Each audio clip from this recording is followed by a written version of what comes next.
Alright, so it's over. Season 2 is officially confirmed though, but I have a lot to say about this. Let's just get straight to the point.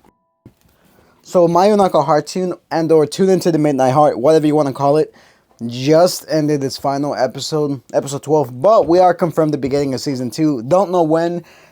Probably next year, to be honest, the way it's looking like, because originally, from the rumors that I heard, it was a 24 core season, but then they split it into 2, so I do assume everything goes well. We're going to get like a teaser, maybe towards the end of the year, maybe in Anime Japan will have something for that in a few days.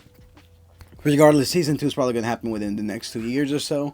And I just want to give my initial thoughts on the anime, because if you guys have been following me for a bit, I covered the initial episodes of the anime, but then I kind of stopped because I wanted to see what would happen. I gotta say, it's not terrible, nor is it great. I don't think it's a very good adaptation of the source material, to be honest. I've seen people online say, okay, the anime isn't bad, the anime is terrible. The Reddit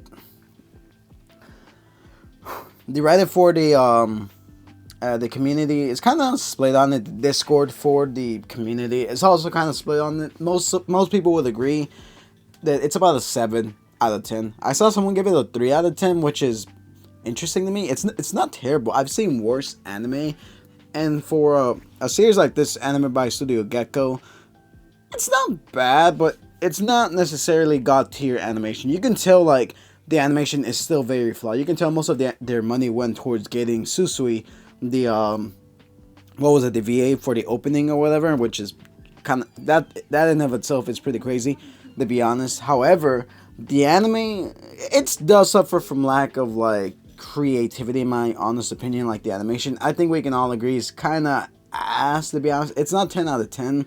And I've seen some people complain that why do you want like 10 out of 10 animation for like a romance anime? Bro, have you seen some of the romance anime out there? Have you seen freaking Rent a Girlfriend? That has really good animation. A lot of love is given into that series. Why? Because that series is super popular for a series that doesn't really need to be as long as it does, to be honest.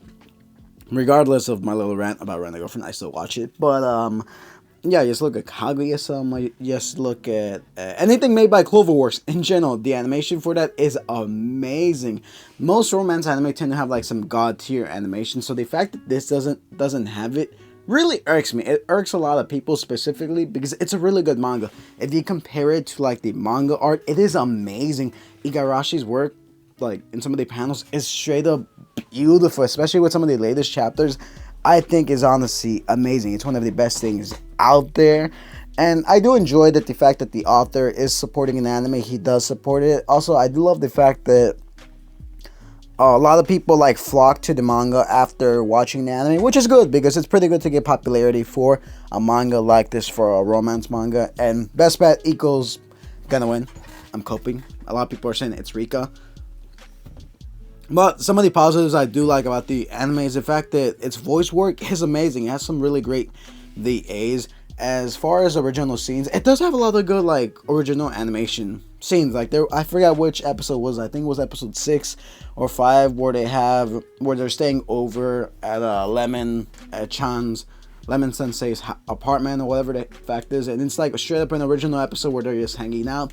I thought that was really nice. They had some original anime scenes. The voice work is really nice. The way that the characters interact is pretty good. It's just the animation that really bugs me, to be honest. It's not a piss poor adaptation. I'm just saying it could do so much better. But overall, the character designs aren't bad. Sometimes they do look flawed at the very beginning of the series.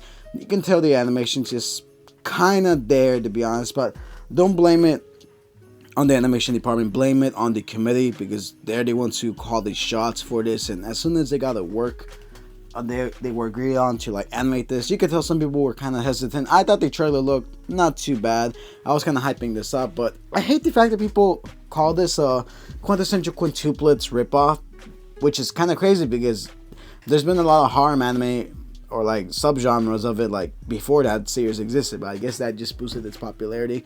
Mystery Girl, aka Mystery Boy, whatever the case is. Anyways, I did enjoy this anime. It's not terrible by any means. It just feels like it deserves more love.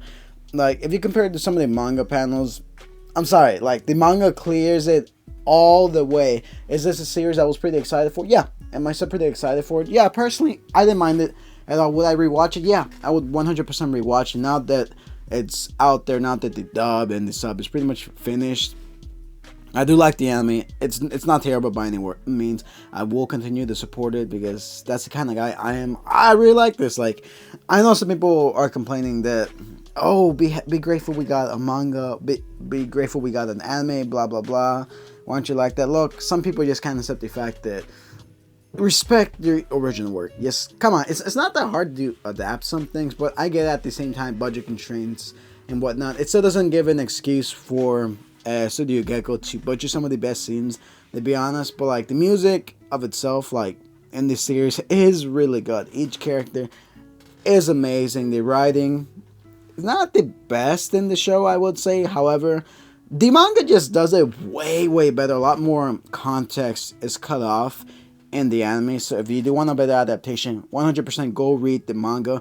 It's pretty much volumes 1 through 4. If I remember correctly, it ends off at chapter 32 or chapter 40, but I would recommend read all the way to chapter 32, continue on. And my predictions for season 2 is it's gonna end sometime around volume 8 if we continue the same way. So it's probably gonna get around to chapter 69 and or chapter 80. I'm just really looking forward to the firework festival, to the summer festival whenever they do get to that. I know a lot of fans are gonna be happy about that. Maybe not, but we'll see. Anyways, that's just my thoughts on the season. It wasn't really bad whatsoever. I'm very cautiously optimistic for what the following season has. Hopefully the studio learns their lesson and they see the popularity gained from this anime, so maybe it's gonna get improved animation, it's gonna get improved quality, but I'm just kind of hoping. But the best thing that did come out of this is the fact that Iko got some of the best work, in my opinion. She looks really amazing, and the animated characters, at first I wasn't a big fan of the character designs, but it ultimately grew upon me. But yeah, that's all I gotta say about this. I'm just yapping. Feel free to check out my playlist for Mayonaka Heartune. And who is your favorite girl from this series? Genuinely curious who is your favorite girl, because me, I'm an Eco stan all the way. And yeah, that's all I gotta say for now about this series. And yeah, I'll catch you guys on the next one. Peace.